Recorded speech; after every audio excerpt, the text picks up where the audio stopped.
I'm stood on the corner of Pickersleigh Road and Worcester Road, which is a pretty busy main road that runs through the heart of Malvern Link. With me is Martin Webb. He's the author of Morgan100 and Motoring, and he's going to explain why this is a rather special spot. Thank you, Richard. I'm standing opposite the site of Harry Morgan's original building. There's not a lot to see now, just a block of flats. But at that location 100 years ago was where Harry Morgan had his original business. For the first 4 years, he operated a car dealership from this location.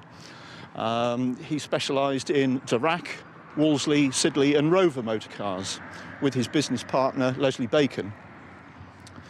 In 1909, he decided to build the first Morgan three-wheeler, and that was when Leslie Bacon thought the venture far too risky and decided to quit the partnership.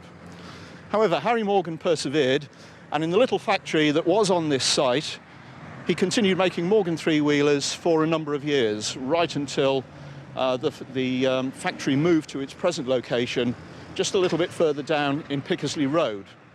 Unfortunately, the building was demolished in 2003, having stood on the site for 98 years.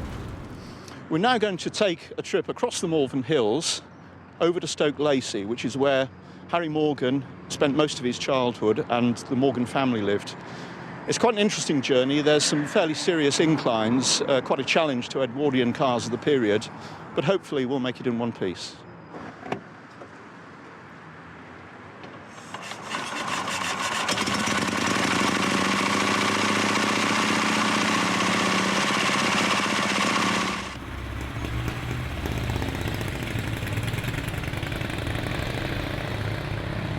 Stoke Lacy is about 14 miles away, or 22 kilometres, and it takes us up and down some fairly steep inclines. Quite a challenge for the early cars. Once we're at the top of the hills, though, the problem changes, and all of a sudden brakes become an issue. Again, something that was very marginal in those days. We've come this way, just as you can see the type of roads that Harry would have encountered about 100 years ago. As you can see, very narrow and, well, the surface these days is tarmac, but back then it would have been just a mud surface. Into Stoke Lacy village now. Just beyond those trees is the old rectory where the Morgan family lived.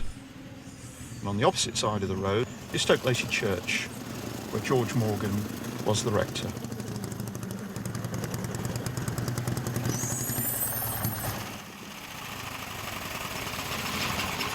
This is Stoke Lacy Rectory. Henry Morgan, Harry's grandfather, bought the living of Stoke Lacy in 1871.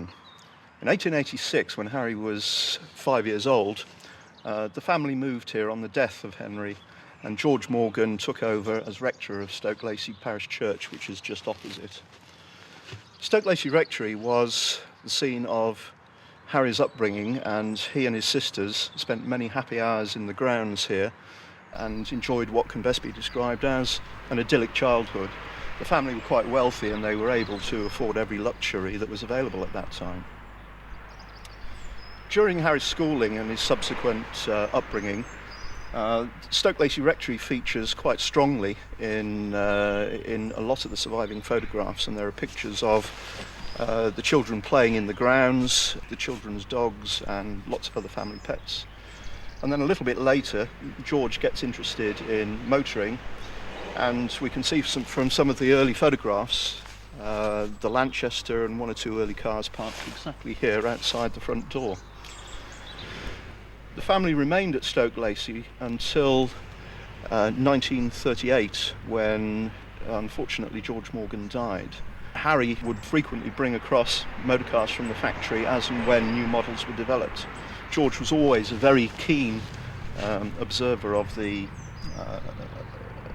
latest product from the factory, and rumour has it that he frequently would turn up late at church services just across the road there, because he just spent far too much time in talking and playing motor cars with Harry.